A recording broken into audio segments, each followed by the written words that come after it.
मिथ्या दर्शन ना उदय नो नाश होता देखो त्यारे 85 इकाई નું જ્ઞાન સાચું કહેવાય. બીજો ભાગ છે બગડો છે ને. મિથ્યા દર્શનના ઉદયનો નાશ હોતા 85 કાયનો સમ્યક અવાય નામ સમ્યક જ્ઞાન એ જ્ઞાન સમય છે. શું કહ્યું સમજાણું એમાં? જેના અભિપ્રાયમાંથી રાગ અને પુણ્યના વિકલ્પોથી લાભશાહી દ્રષ્ટિ ગઈ છે, જેના અભિપ્રાયમાંથી શરીરાદિની ક્રિયાથી ધર્મ થાય એ અભિપ્રાય ગયો છે, જેના અભિપ્રાયમાં શુદ્ધ ચૈતન સ્વરૂપ જ્ઞાનાનંદ નિર્મળાનંદ છો એવું જ્યાં પ્રતીતપૂર્વક જ્ઞાન થયું છે એને શુદ્ધ જીવાસ્તિકાયના જ્ઞાનના ભાવમાં બીજા 85 કાય પોતા સિવાયના પણ એનું એમાં સમ્યક જ્ઞાન હોય જાય. સમજાણું આમાં? રાગ દ્વેષની રુચિ વિનાનો આત્માના સ્વભાવની રુચિનો ભાવ એવું જે આત્માનું સમ્યક જ્ઞાન કે જે શુદ્ધ ચૈતન્ય જ્ઞાનમાં બરાબર જાણ્યું છે, અશુદ્ધતા છે તેને તે રીતે અશુદ્ધતાને અશુદ્ધતા રીતે જ્ઞાનમાં જાણી છે, પરને પર તરીકે તેનો જે સ્વભાવ છે દ્રવગુણ પર્યાય તેને તે રીતે જાણ્યું છે. એ મિથ્યાભિપ્રાય વિનાના પોતાના આત્મા સહિતનું 85 કાયનું અંતર જ્ઞાન તેને સમ્યક જ્ઞાન અથવા જ્ઞાન સમય કહેવામાં આવે. સમજાણું આમાં? એનું નામ જ્ઞાન સમય. એ આગમનું જ્ઞાન, સમ્યક જ્ઞાન થી આગમનું જ્ઞાન. શબ્દો રહી ગયા આગમમાં, શબ્દ સમયમાં જ્ઞાન આવ્યું. એ શબ્દ સમયનું અર્થ સમયનું 85 કાયનું જેવું સ્વરૂપ છે તેવું એમાં આત્મા કેવો શુદ્ધ જ્ઞાનાનંદમય છે એવું એમાં જ્ઞાન આવ્યું. એ જ્ઞાનને જ્ઞાન સમય કહેવામાં આવે. એ સમ્યક જ્ઞાન એને કહેવામાં આવે છે. સમજાણું? જો એટલે કે જ્ઞાનાગમ થી જ્ઞાન સમય છે. ઠીક. ભાવ એક ગાથામાં 3 તો કેટલું અમારી દીધું છે. 85 કાય નો જ સમ્યક જ્ઞાન એમ કે છે. 85 કાય નો પોતે આવી ગયો કે નહીં? જીવાસ્તિકાયમાં પણ પાછો પોતે એટલે શુદ્ધ જીવ ચૈતન મૂર્તિ વસ્તુના અનંત શુદ્ધ સ્વભાવ વાળું તત્વ જેના સમ્યક દર્શન ને સમ્યક જ્ઞાનમાં આવી ગયું છે, જેનું જ્ઞાન શુદ્ધ ચૈતન શું એમ ભાન થયું છે. અશુદ્ધતાના રાગ આદિ ભાગથી પણ આશ્રવ આદિ તત્વોનું જેના સમ્યક જ્ઞાનમાં એ ભાન થયું છે અને જે સમ્યક જ્ઞાનમાં પોતા સિવાય અનંત સિદ્ધો 5 પરમેષ્ઠીઓ અને નિગોદ આદિ એનું જેવું સ્વરૂપ છે એવું પોતાના જ્ઞાનમાં સ્વશુદ્ધ આત્માનું જ્ઞાન થતા બીજાનું જ્ઞાન એમાં આવી જાય. શંકરભાઈ બહુ લાંબી વાત, બહુ લાંબુ શબ્દ બહુ મતલબ ભાઈ સંભળાય છે ને? સંભળાય છે ને? સમજાણું આમાં? શું કહ્યું? હા, જ્ઞાન સમય એને કહીએ કે જ્યાં પોતાનું જ્ઞાન જે અવસ્થા છે એ પોતાના શુદ્ધ આત્માનું જ્ઞાન કરે એમાં અશુદ્ધતા નથી, અને અશુદ્ધતાનું જ્ઞાન કરે એમાં શુદ્ધતા નથી, પરનું જ્ઞાન કરે એમાં હું નથી, અને મારા જ્ઞાનમાં વસ્તુમાં પર નથી. એવું જે અંતર ભેદ જ્ઞાન રૂપે સમ્યક જ્ઞાન થાય એને સમય આગમ કહેવામાં આવે. સમય એટલે જ્ઞાન આગમ, શબ્દ નહીં. એટલું મૂકવામાં પંચાસી કાયમાં તો અનંત સિદ્ધો, લાખો કેવળીઓ,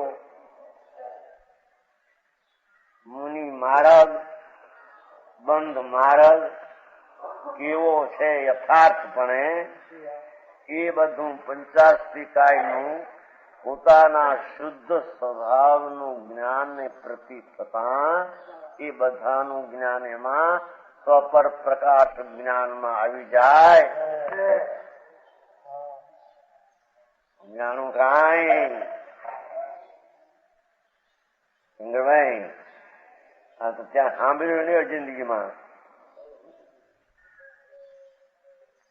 ભગવાન ત્રિલોકનાથ સર્વજ્ઞ પરમાત્મા વિતરાગ પરમેશ્વર જેને એક સમયમાં 3 કાળ 3 લોકનું પોતાના જ્ઞાનનો પર્યાયમાં જણાઈ ગયા,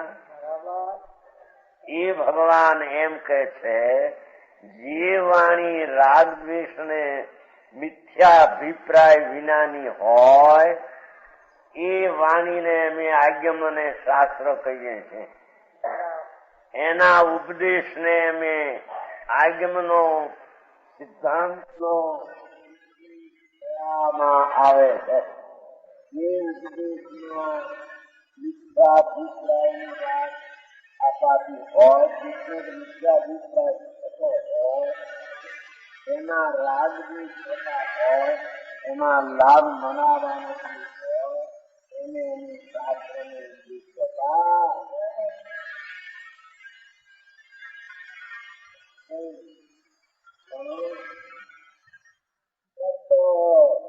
પોતાનું જ્ઞાન, ઘરનું જ્ઞાન એ બધો તેને સ્વબ્રહ્મનો સ્વરૂપ કહેવામાં આ બતાવવાની રીતે કે જ્ઞાનની એક સમયની પોતાનો ઘરનું સ્વરૂપ જાણવાની તાકાત જાય. માનો એના જ્ઞાનની પર્યાયને સ્વને ફરદને એની પોતાની પર્યાયનો પણ એમ સ્વીકાર કર્યો.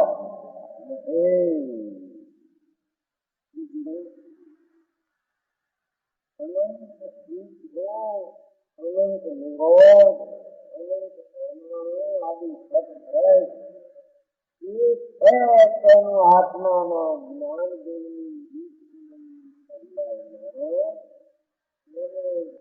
જાણવાનો સામર્થ ભાવ છે. નથી જગતમાં તમને ન બેસે.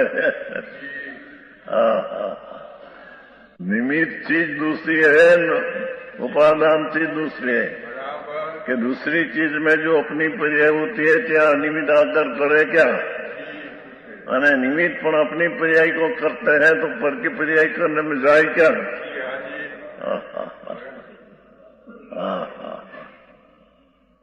आकरू काम है. जड़ के कारण तो जड़ प्रणित होता है, ये तो એને કારણે પરિણિત હોતા અંગુલિયા आदि भाषा आदि.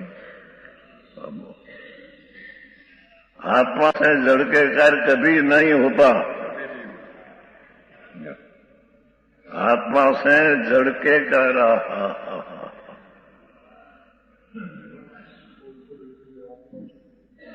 दूधी ना 2 कटका करना के अपना कार्य नहीं. तिनका का 2 टुकड़ा करना अपना कार्य नहीं.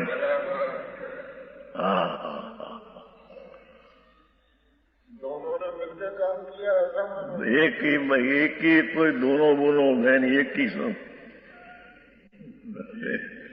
एक ही है अपनी प्रिय में क्रमबद्ध में। दूसरी चीज भी अपनी क्रमबद्ध में आकर अपनी प्रिय करते हैं, वो भी अपने कार्य अपने प्रिय करते हैं। दो ही एक समय एक, दो ही अपना अपना कार्य करते हैं। दोनों ने मिलकर किया क्या क्या है? तीसरी चीज क्या है?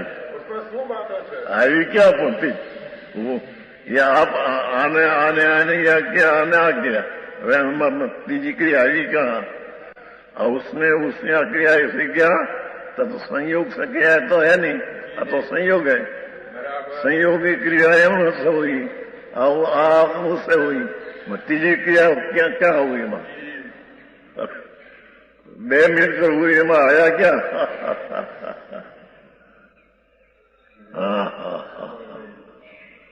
આકરું કામ છે. બાંધો શું છે? વાંધો એ મૂળ બે દ્રવ્ય રહે કેવું છતાં આનંદ દ્રવ્યનો નાશ થઈ જાય.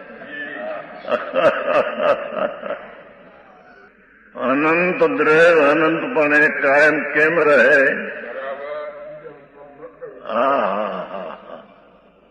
अनंत पदार्थ भगवान ने कहा तो अनंत अपने पर्याय से अनंत कायम करते रहते हैं, दूसरा की दूसरे करने पर अनंत रहते नहीं।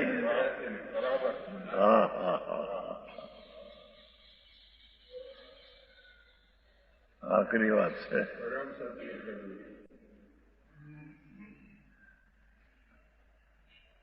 शरीरादि के कार्य मेरे नहीं है।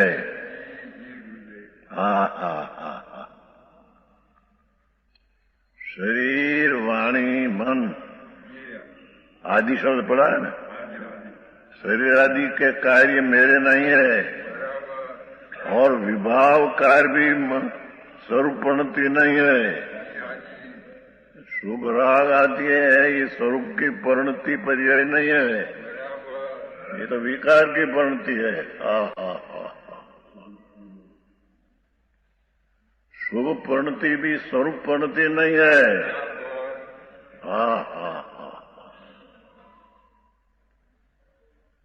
मैं तो विनायक हूं, मैं तो जानने देखने वाला हूं, ये भी अपने जानने देखने वाला हूं। निश्चय से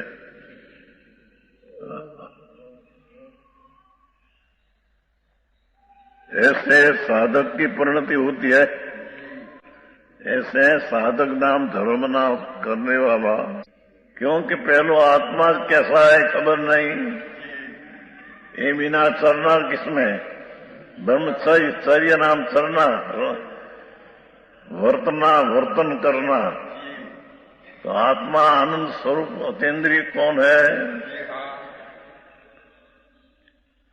उसकी खबर में ना उसमें रमता कैसे आया, उसमें रमे आया कैसे? ब्रह्मचर्य को शरीर से पाले बाल ब्रह्मचारी भले हो तो ये ब्रह्मचर्य नहीं। जो शुभ भाव है, अंदर में आनंद स्वरूप प्रभु एनो अंदर अनुभव करीने रमना ये ब्रह्मचर्य है। આવું આખું લાગે લોકોને, એ તો એકાંત થઈ ગયું, વ્યવહાર હો પરિપૂર્ણ બંધનું કારણ આવે વચ્ચે, નિશ્ચયના ભાન સહિત અનુભવ સહિત રાગની મંદતાથી ભક્તિ આદિ એવું બાહ્ય છપર બી બ્રહ્મચર આદિ ये आवे, पण ये बदो शुभ भाव है, पुण्य भाव है, बंधनों कारण है। आई कहते हैं कि शरीर आदि की क्रिया को क्रिया माने, अथवा अधिक करे तो शुभ भाव को, बहुत अंदर जाए तो शुभ भाव तो धर्म माने। एक तो बाह्य ग्रहण त्याग को माने, शरीर आदि की क्रिया ने माने, तो अधिक करवा जाए शुभ भाव को, ये क्रिया हम करते हैं, शुभ भाव के हम कर क्रिया करते हैं। दया पालते दया। हाँ हाँ हाँ, पर की दया तो पाल सकते नहीं आत्मा। परद्रव्य की तो दया पाल सकते नहीं, क्योंकि परद्रव्य में स्वद्रव्य में आत्मा भाव है। हाँ हाँ,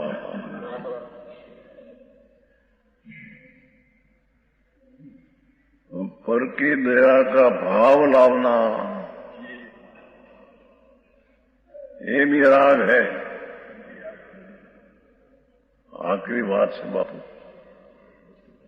पुरुषार्थ सिद्धि उपाय अमृतचंद्राचार कहे जंग परनी दया राग है। જણાવેલા તે પેનો વત્સમૂલ સદ્રર એનું જેને જ્ઞાન થયું,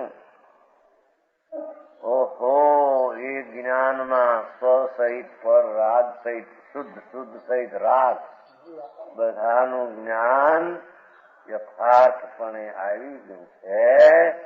એ જ્ઞાનને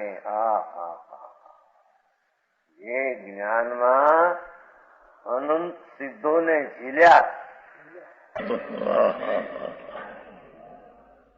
આકરું કામ છે ભાઈ।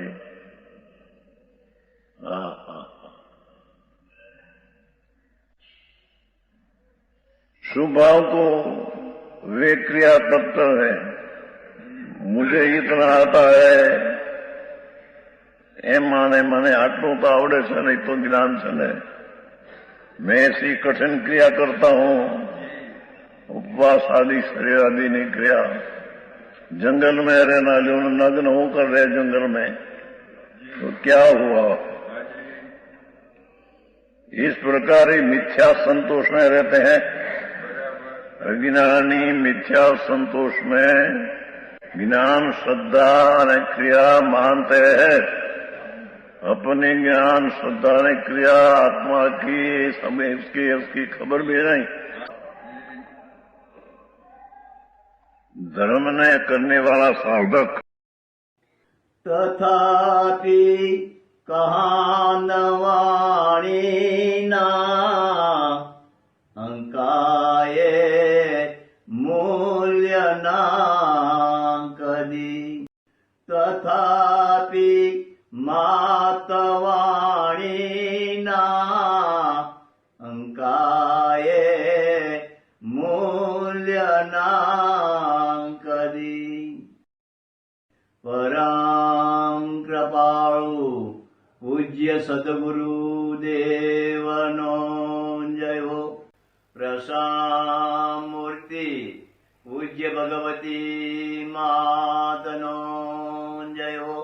जिनवाणी मातनो जय हो। परम मित्रा दिगंबर जैन धर्मनो